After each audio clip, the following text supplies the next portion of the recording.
सिर्फ एक mobile phone क्या आर्यन खान की जिंदगी की सबसे बड़ी मुसीबत बनने वाला है। एक मोबाइल फोन शाहरुख खान की सालों की शोहरत को धूल में मिलाने वाला है। आर्यन का एक मोबाइल फोन बॉलीवुड के सारे नशेड़ी ए लिस्टर सेलिब्रिटीज के होश ठिकाने लगाने वाला है।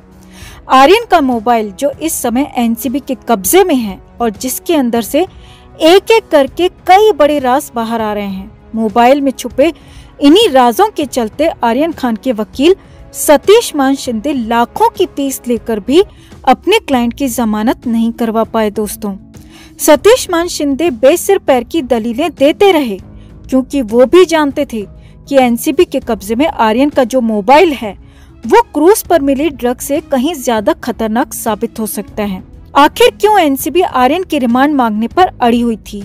एनसीबी के दफ्तर में शाहरुख खान के बेटे आर्यन खान को एनसीबी ने 7 अक्टूबर तक के लिए रिमांड में ले तो लिया, लेकिन वो कौन से ऐसे राज हैं जो आर्यन खान से वो उगलवाना चाहती है?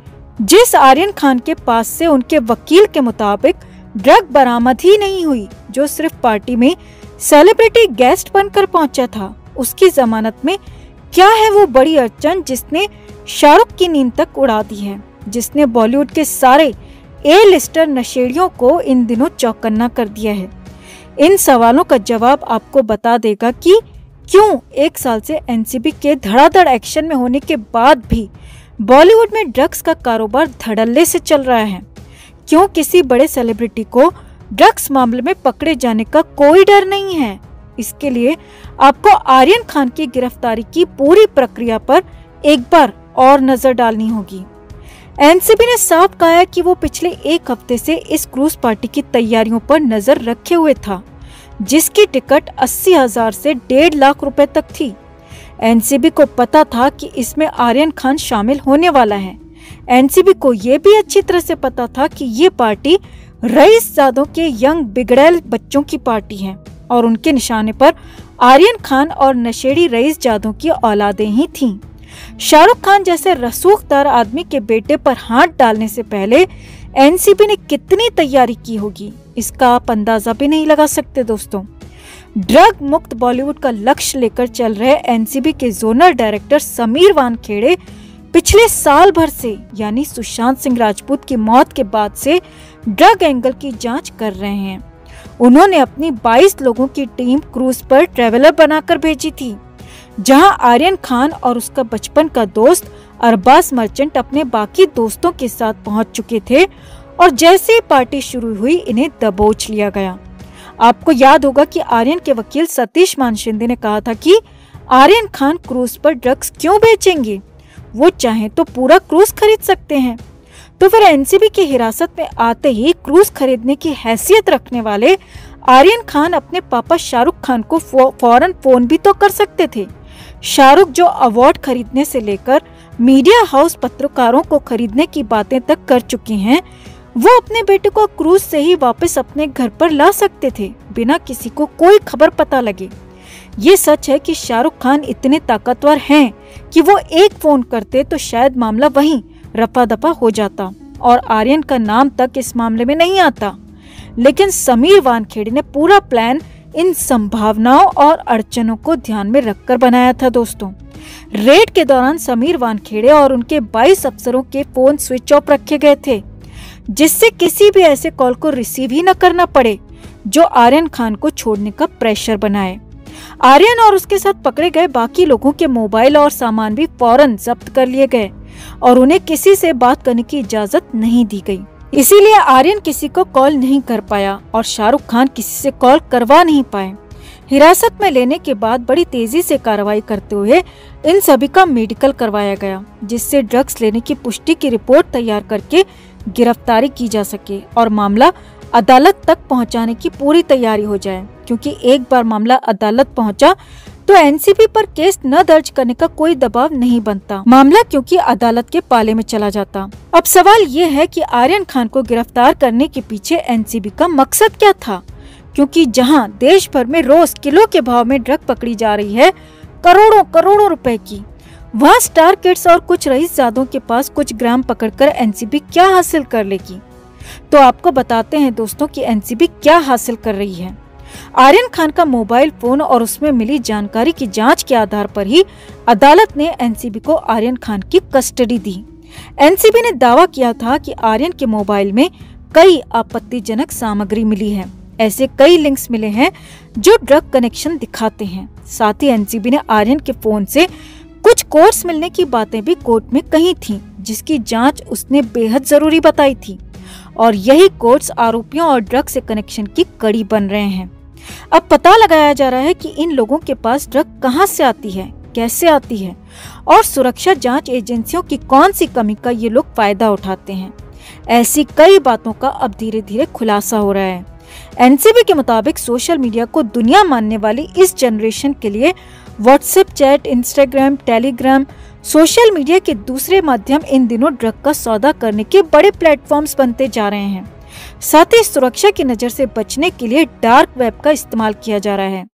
बॉलीवुड के बड़े सेलिब्रिटीज, खास तौर से यंग जनरेशन, इन दिनों ड्रग्स की खरीद फरोख्त के लिए डार्क वेब का इस्तेमाल कर रही है, जिसे कोड वर्ड में दुकान कहा जाता है और पेडलर को गप्पी।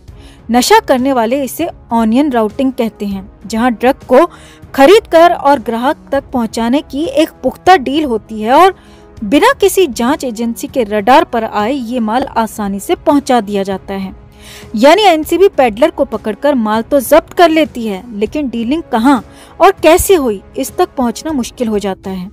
यही डार्क वेब या डार्क नेट इन दिनों ड्रग्स की बुकिंग सप्लाई का एक बहुत बड़ा जरिया बन गया है दोस्तों, जिसमें सेंध लगाना आसान नहीं है। और यही वजह है कि साल भर से एनसीबी धड़ाधड़ ड्रग्स के खिलाफ कार्रवाई कर रही है, फिर भी बॉलीवुड में ड्रग सप्लाई और उसकी खरीद फरोख्त में कोई कमी नहीं आई है। इस डार्क वेब को अमेरिका ने तैयार किया था। अमेरिका ने डार्क वेब का ये फुल प्रूफ सिस्टम अपनी सुरक्षा और जांच एजेंसियों के लिए तैयार किया था। जब ये सिस्टम लोगों के पास गया तो लोगों ने इसे अपने तरीके से तोड़कर इस्तेमाल करना शुरू कर दिया। इसे टॉर और द ऑनियन राउटर भी कहा जाता है। ये एक ऐसा नेटवर्क है दोस्तों जहां पर यूजर को छुपा दिया जाता है। इसके इस्तेमाल से इंटरनेट पर असली यूजर सामने नहीं आता। यूजर कहां पर है, उसकी ट्रैकिंग और सर्वेलेंस जांच एजेंसियों के लिए पता करना बहुत मुश्किल होता है। आपको बता दें कि डार्क वेब के जरिए सिर्फ ड्रग्स के ही नहीं बल्कि खतरनाक हथियारों से लेकर चाइल्ड पोर्नोग्राफी जैसे गंभीर अपराध भी होते हैं। एनसीबी ने शक जताया है कि आर्यन खान के फोन से मिलने वाले कोड्स और लिंक्स संदिग्ध हैं, यानी डार्क वेब से जुड़े हुए हैं। बड़े बड़े सेलिब्रिटीज अगर एनसीबी की लगातार बढ़ रही रेड के बावजूद भी ड्रग्स की दुनिया में डुबकी लगा रहे हैं, तो इसकी वजह यही डार्क नेट ड्रग डीलिंग है दोस्तों, जिसका इस्तेमाल अंडरवर्ल्ड भी धड़ल्ले से कर रहा है।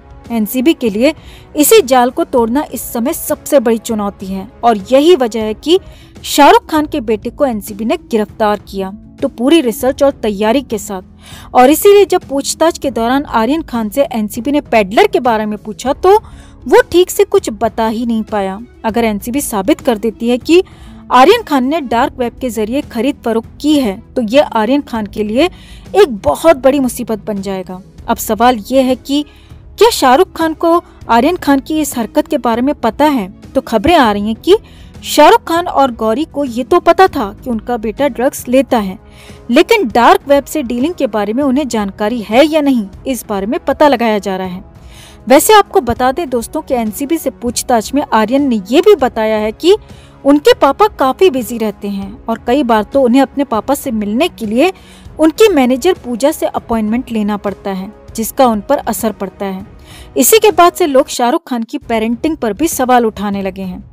शाहरुख खान हमेशा ही अपनी कामयाबी के लिए अपनी मेहनत को जिम्मेदार बताते रहे हैं, लेकिन अगर कामयाबी की कीमत बच्चों की जिंदगी को दांव पर लगा दे तो ऐसी कामयाबी किस काम की दोस्तों। अगर पता होने के बावजूद भी शाहरुख और गौरी खान ने अपने बेटे को ड्रग्स लेने से नहीं रोका तो वो देश के लोगों के लिए मिसाल कैसे बन सकते हैं।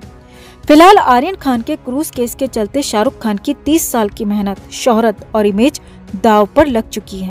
वहीं समीर वानखेड़े जैसे ऑफिसर के तेवर भी साफ बता रहे हैं कि शाहरुख के पैसे से वो केस को कमजोर करने वालों में से नहीं है, क्योंकि समीर वानखेड़े ने भी अपनी मेहनत, ईमानदारी और हिम्मत से जो सरकारी अधिकारी की इमेज बनाई है वो भी इस केस में दांव पर लगी हुई है। अगर वो इसे अंजाम तक नहीं पहुंचा पाए तो एक बार फिर जांच एजेंसियों पर से लोगों का भरोसा उठने लगेगा और समीर वानखेड़े जैसे अधिकारी निश्चित तौर पर ऐसा नहीं चाहेंगे।